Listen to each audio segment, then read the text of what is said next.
हमारी महफिल के इख्तिताम का जो वक्त है वो तकरीबन 11:15 से 11 बजे तक है।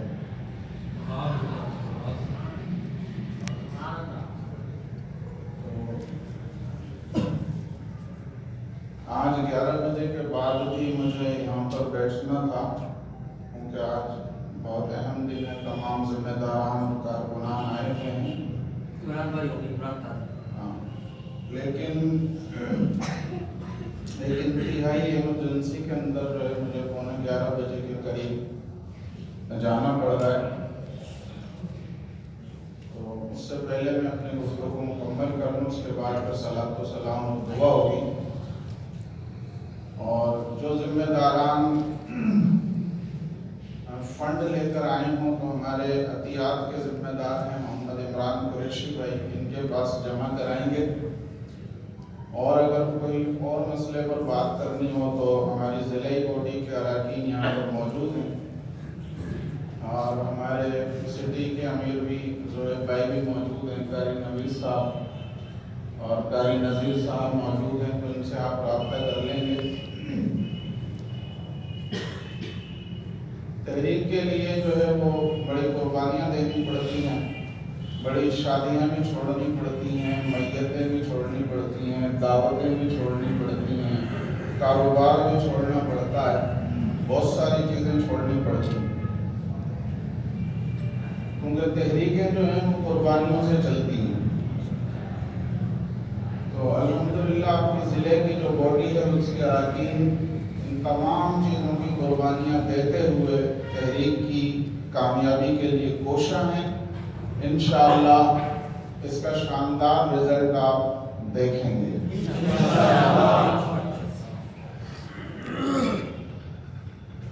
इब्तिदा में अगर आपकी इजाज़त हो तो मैं 2 शेर सुना दूँ आपको।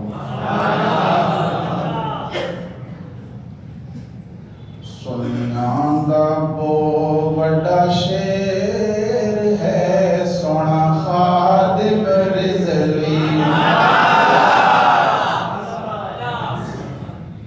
सुनियांदा बो बड़ा शेर है, सोना खादिम रिज़वी। बेशक बड़ा ही दिलेर है, सोना खादिम रिज़वी। बेशक बड़ा ही दिलेर है, सोना खादिम रिज़वी। खादिम रिज़वी दी ए हुए निशानी, सोहना इमामा शक्ल नूरानी।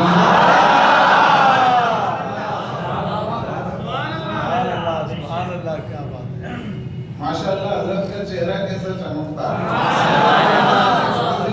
लोग कहते हैं, बाबा जी फरमा रहे थे, लोग मुझसे पूछते हैं हम कहाँ से मेकअप करवाते हैं। बोले मैं उनको जवाब देता हूँ, ये कुरान की तिलावत का नूर है।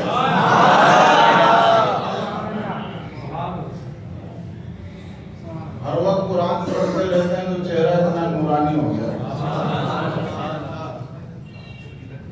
लोगों के मेकअप करवा के भी जो है वो चेहरे कैसे होते हैं, और इस मर्द कलंदर का चेहरा आप देखो। तो खादिम रिज़वी दी एही है निशानी, सोहना इमामा दे शक्ल नूरानी। कर देता बातिल नु ढेरे, सोना खादिम रिज़वी। कर देता बातिल नु ढेरे, सोना खादिम रिज़वी। सुनियांदा बो बड़ा शेर है, सोना खादिम रिज़वी।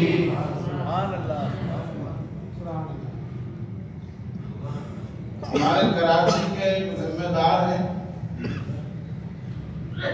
तो अभी चंद दिन पहले का वाकया है। आपको मालूम है कि कराची के अंदर जो है वो डकैतियाँ और चोरियाँ और कत्ल व गारत ये होता रहता है। आए दिन जो है वो लूटा जाता है लोगों को। तो एक हमारे जिम्मेदार थे, उनसे भी जो है वो डाकुओं ने मोबाइल और पैसे सारे निकलवाए। तो 2-3 दिन के बाद वो मोबाइल और पैसे लेके उस बंदे के, उस हमारे जिम्मेदार के पास पहुंचे और कहने लगे, हजरत माफ कीजिएगा, ये अपने पैसे और मोबाइल वापस ले लीजिए। बोला मैं बड़ा हैरान, ये क्या बात है, डाकू जो है वो लूटा हुआ माल वापस करने आ गया। मैंने कहा मसला क्या है? तो वो डाकू कहने लगे, हमने जब जाकर इस मोबाइल को चेक किया ना, तो इसमें खादिम हुसैन रिजवी के बयानात और उनकी तस्वीरें नजर आई। हमने कहा ये तो वही बंदा है जो जब भी बात करता है तो हुजूर की मोहब्बत की बात करता है, इश्क़ रसूल की बातें करता है, तो हमें उनके बयानात बड़े अच्छे लगते हैं। तो हजरत माफ कीजिएगा, डाकू जरूर है, बेगैरत नहीं है। डाकू जरूर है, बेगैरत नहीं है, ये अपना सामान वापस ले लीजिए। ये शान और मर्तबा है अल्लामा खादिम हुसैन रिजवी दामद बरकातुहू आलिया। और गुज़िश्ता दिनों आपने देखा और मीडिया पर भी छापा गया इसको खौफ व हिरास के लिए कि हमारे तकरीबन 85 के करीब जिम्मेदारान और कारकुनान को 4733 साल की सजा सुनाई गई।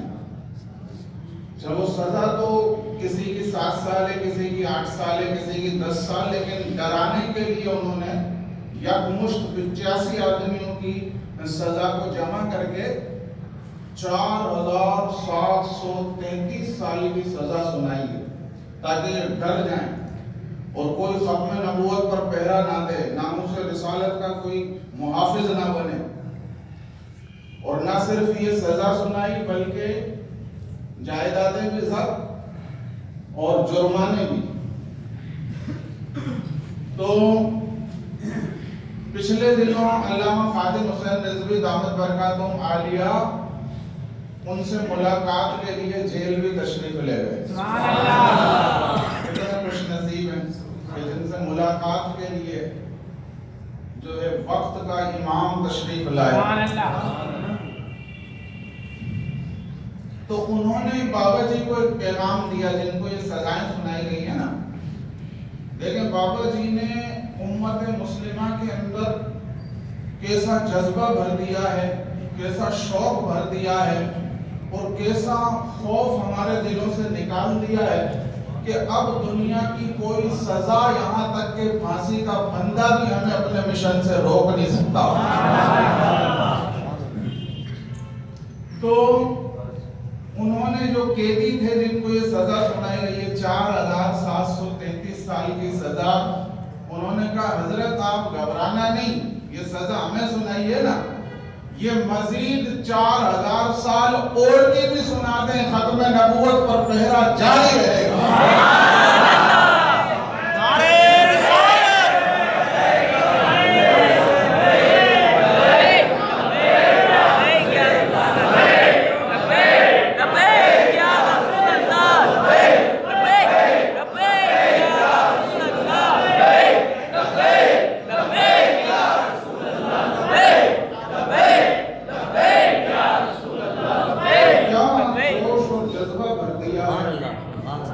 पहले हम जो है वो इन सजाओं से डरते थे, पुलिस से, गिरफ्तारियों से, सलाखों से, लेकिन अब अगर हम ये सजा के बारे में सुनते हैं हमें हंसी आती है। अब इन सजाओं के बारे में जब हम सुनते हैं ना तो हमें बहुत कम है ये सजाएं। हम तो हुजूर की खातिर सब कुछ कुर्बान करने के लिए तैयार हैं। ये मामूली सजाएं और ये डराना हमारे रास्ते की रुकावट नहीं बन सकता। तो मोहतरम आशिकान रसूल, शमे रिसालत के परवानों, हमने तन मन धन के साथ तहरीक का साथ देना है। तन मन धन।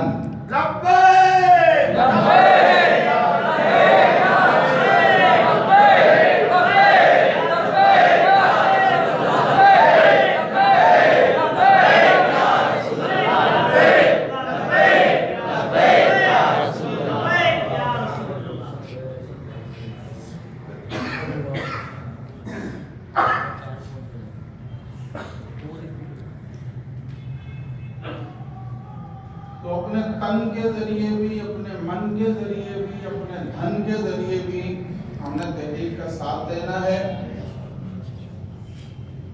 और देखें, इस जलसे के अंदर कमोबेश 11 से 12 लाख रुपए का एस्टिमेट बना है अखराजात का। इससे अखराजात बढ़ तो सकते हैं, कम नहीं हो सकते। और मैं आपको बताऊं कि सबसे पहले जो है मैंने ये चाहा कि मैं सूफी साहब से जो है इस जलसे के लिए फंड हासिल करूं कि जब इस बुजुर्ग का फंड सबसे पहले आएगा तो इसकी बरकत से इंशाअल्लाह आसानियां होती चली जाएंगी। तो साईं ने अपनी जेब से सबसे पहले 10,000 रुपए इस जलसे के लिए पेश अपनी जेब से। और फिर दूसरे नंबर पर मैंने चाहा कि साईं के बाद जो है वो सबसे पहले मैं इसके अंदर हिस्सा मिलाऊं, ताकि मुझे भी इसका अजर और सवाब मिले, और जब मैं लोगों से कहूं तो मेरी जबान में भी तासीर पैदा हो जाए। तो 5,000 रुपए मैंने पेश किए अपनी जेब से। और आप देखें कि साईं रिटायर आदमी है, कोई बज़ाहिर आमदनी नहीं है, लेकिन राह खुदा में खर्च करने के लिए पैसे की नहीं, दिल की जरूरत होती है। करोड़पति शायद 100 रुपए भी ना निकाल के दे सके।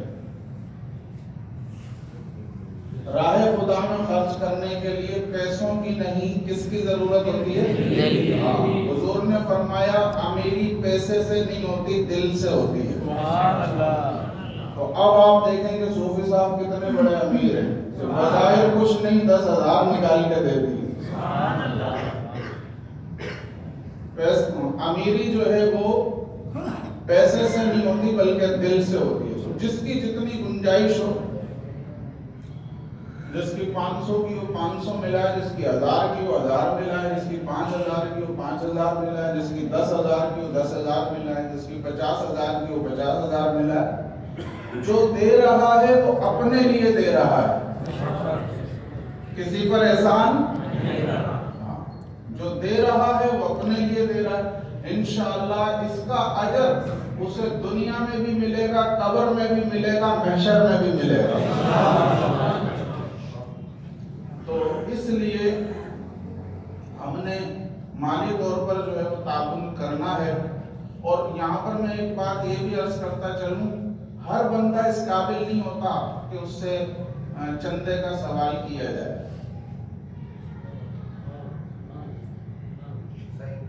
हर बंदा इस काबिल नहीं होता कि उससे चंदे का सवाल किया जाए। लिहाजा इससे भी आप बातचीत करेंगे, पहले आप देख लेंगे ये बंदा इस काबिल है या नहीं, दीन से मोहब्बत करने वाला है या नहीं, हुजूर से मोहब्बत करने वाला है या नहीं, सफी है या नहीं। किसी भी कंजूस से 1 रुपया लेने की जरूरत नहीं, किसी भी एहसान फरोश से या एहसान जताने वाले से 1 रुपया लेने की जरूरत नहीं।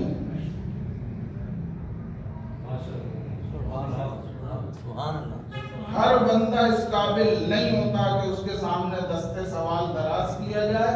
लिहाजा देखकर जिसको आप इस काबिल समझे कि मुझे ये नजर आ रहा है कि अल्लाह ताला इसको दीन के लिए कबूल करेगा, सिर्फ उससे बात करें। और ये कोई चंदा पार्टी नहीं है, ये तहरीक लब्बैक है।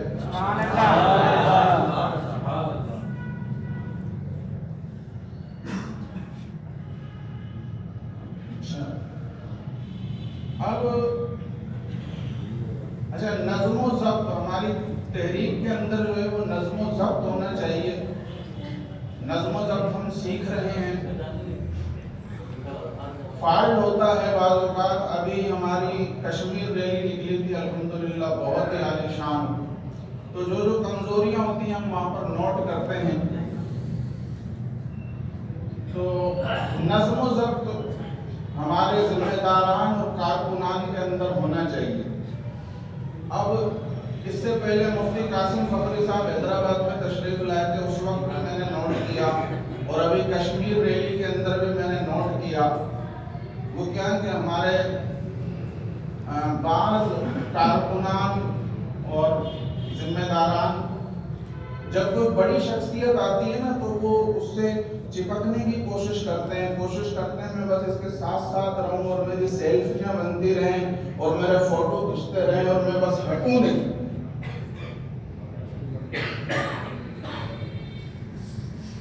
और अभी कश्मीर रैली थी तो वो हर बंदा बैनर के आगे बढ़ने की कोशिश कर रहा है कि मैं सबसे आगे चलूं।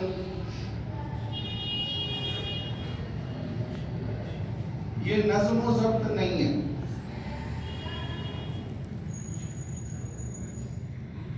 तो हम यहाँ तरबियत के लिए हम जमा हो रहे हैं ताकि हमारी तरबियत होती रहे, हम सीखते रहें और हमारी खामियां निकलती रहें। तो हर बंदे को जो है ना वो चलो एक आध सेल्फी बन गई, तस्वीर हो गई, आगे पीछे हो गए, लेकिन वो कोशिश करते हैं कि अब क्योंकि बाबा जी आ रहे हैं और बाबा जी के साथ तमाम क्रीम आ रही है तहरीक की, तो मैं इसलिए तरबियत कर रहा हूँ कि कहीं हर बंदा इस चक्कर में ना हो कि बस हम आगे आगे नजर आए। अगर हर बंदा इस चक्कर में होगा तो फिर सारा सिस्टम खराब हो जाएगा।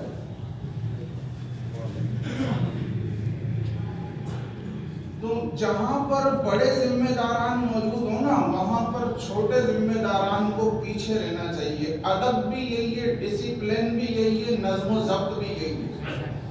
जहां बड़े जिम्मेदारान, अब मिसाल कश्मीर रही थी, हमारे जिले जो जिम्मेदारान है, इधर जो सबसे बड़ी अथॉरिटी है ना हैदराबाद के अंदर, वो है जिले बॉडी। तो जिले बॉडी के अराकीन तो पीछे पीछे चल रहे हैं और दीगर नए लोग बैनर के आगे आगे चल रहे हैं कि हम ही हैं।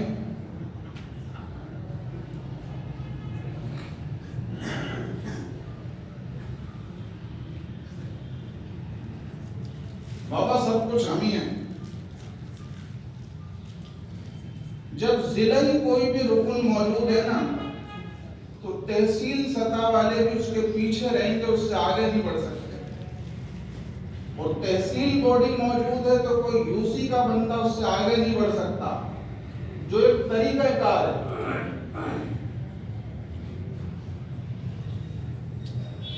जब जिले अराकीन मौजूद हैं तो सबसे बड़ी अथॉरिटी है, हमारी तहसील बॉडी उनके पीछे रहेगी, और तहसील बॉडीज मौजूद हैं तो यूसी बॉडीज उनके पीछे रहेंगी और दीगर कारकुनान फिर उनके पीछे रहेंगे।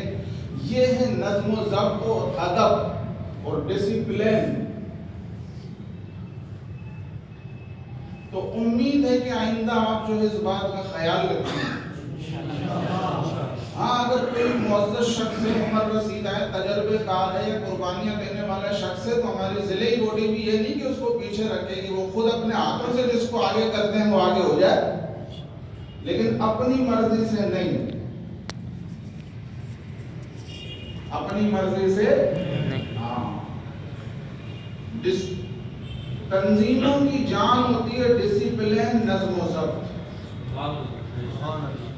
जब तक हमारे अंदर डिसिप्लिन और नज़्म व ज़ब्त नहीं आएगा हमें कामयाबी हासिल नहीं होगी। तो चाहे कोई शख्सियत आ रही हो, कोई जलसा हो, बाबा जी का जलसा हो, सूबाई जिम्मेदारान हो, रैली हो, महफिल हो, वहाँ हमने जो हमारे जिम्मेदारान हैं उनको उनके मर्तबे के मुताबिक रखना है और उनको इज्जत देनी है, ना कि हम खुद आगे आगे बढ़े। दूसरी बात, जलसा जो है वो इंशाअल्लाह तारीखी होने जा रहा है। तारीखी मकाम है पक्का किला ग्राउंड, और इस ग्राउंड ने जब से पाकिस्तान बना है बड़े जलसे देखे हैं और बड़ी शख्सियात देखी हैं, और अब ये ग्राउंड लब्बैक वालों को देखेगा।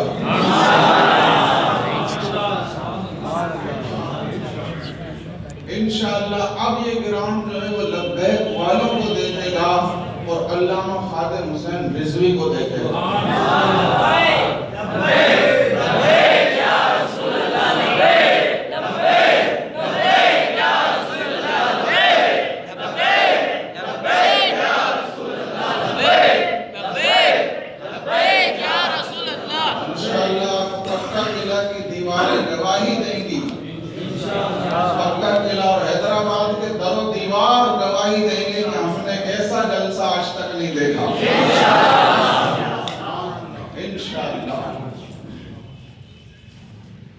तो जिम्मेदारियां लगेगी। अब मिसाल मैं हूँ, मेरे बड़े हैं सूफी रजा मोहम्मद अब्बासी साहब, वो सरपरस्त आला हैं, तो मुझसे बड़े वो हैं, और फिर उनके बाद सूबाई कैबिनेट है जिसके बड़े हैं सूफी याया कादरी साहब। मिसाल के तौर पर ये चाहे तो सूफी याया कादरी साहब या सूफी रजा मोहम्मद अब्बासी साहब मुझे कहते हैं कारी आसिफ, आपकी ड्यूटी है गुरुनगर चौक पर खड़े हो जाओ और आपने ये बसों को कंट्रोल करना है, और जो है ना यहाँ पर पार्किंग पर आपकी ड्यूटी है। तो इंशाअल्लाह आसिफ कादरी गुरुनगर चौक से हटेगा नहीं जब तक जो है जलसा मुकम्मल ना हो जाए।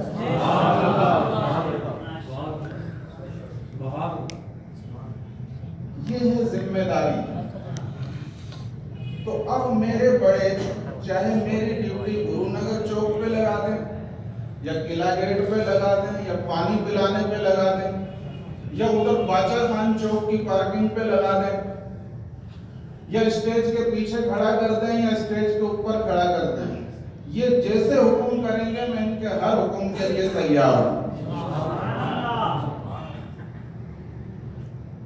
अब मुझे तो ये हुक्म फरमाएंगे कि आसिफ कादरी तुम्हारी ड्यूटी यहाँ पर है, लब्बैक। तो इसी तरह अब हमारे तमाम जिम्मेदारान और कारकुनान का ज़हन होना चाहिए कि जिले बॉडी तहसील वालों की, तहसील बॉडी यूसीज वालों की और दीगर कारकुनान की जो जिम्मेदारियां जहां पर लगाई जाएं वो उसमें जलसा खत्म होने तक वहीं पर अपनी जिम्मेदारी को पूरा करना है। ये बड़ा अहम, देखें ये हैं जो हमारे कारकुनान हैं, ये समझ लें कि एक किस्म के फौजी हैं, और फौजी को जहां पर भी आज भी हजारों फौजी हमारे बॉर्डरों पर खड़े हुए होंगे, सन्नाटों में, अंधेरों में, बर्फ के अंदर, और पता नहीं कहां कहां, जिसकी जहां ड्यूटी लगी हुई है वो वहीं खड़ा हुआ है।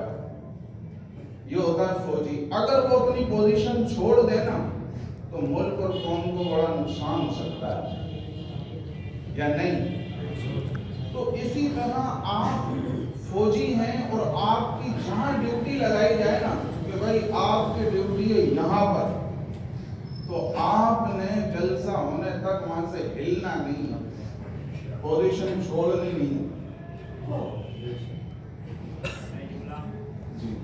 आपने भी जिक्र फरमाया है जो जिलाई बॉडी है, दारान है, उनका इनाम फरमाते हैं कि वो कौन कौन है, मतलब खड़े हों देख लें। हाँ, ये तकरीबन सबको पता है कि जिलाई बॉडी के अराकीन कौन कौन है। हमारे राहिल सिद्दीकी भाई हैं नशर शाद के, इमरान कुरैशी भाई हैं जनरल सेक्रेटरी हैं तहरीक के, कारी नवीद साहब हैं नाइब अमीर हैं, और कारी नज़ीर साहब हैं उलमा बोर्ड के चेयरमैन हैं। ये और हमारे जो तहसील का अमीर होता है वो भी जिलाई बॉडी का रुकन होता है। तो इस लिहाज से ज़ुहैब भाई भी जिलाई बॉडी के रुकन हो गए और अल्लामा मंसूर करमी साहब भी जिलाई बॉडी के रुकन हो गए। तो ये है अराकीन। हाँ, ज़ुहैब भाई पीछे बैठे हैं। ज़ुहैब भाई पहले अपनी पोजीशन पे आगे आने चाहिए ना, अभी पता तो पड़े। नहीं, कोई मसला नहीं है। ज़ुहैब भाई को सब जानते हैं, मजीद आप खड़े होकर दीदार करा दें। सबने देखा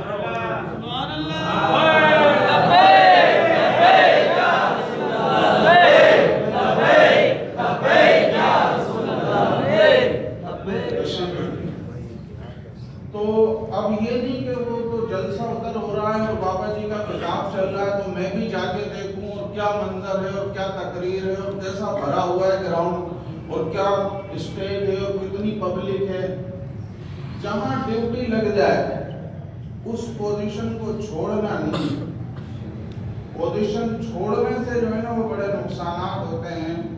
ओहद के अंदर जो है हमारे पास साहबा इकराम ने पोजीशन छोड़ी थी, फिर जो हुआ है वो सब आपके सामने।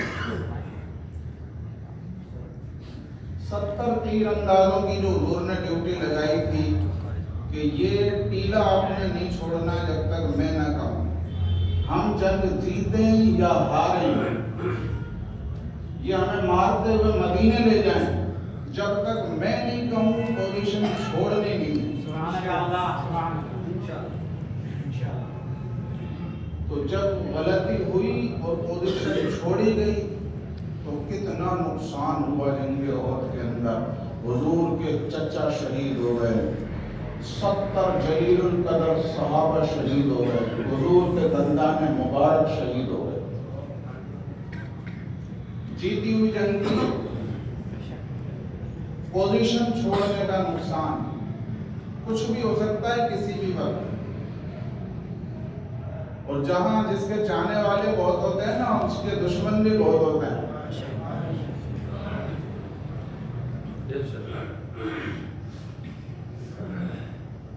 तो बस जिसकी जहां ड्यूटी लगा दी है। और मैं अभी यहाँ भाई आए हुए थे, ये जिले बॉडी के अराकीन मौजूद हैं। मेरा एक ही मुतालबा था कि ठीक है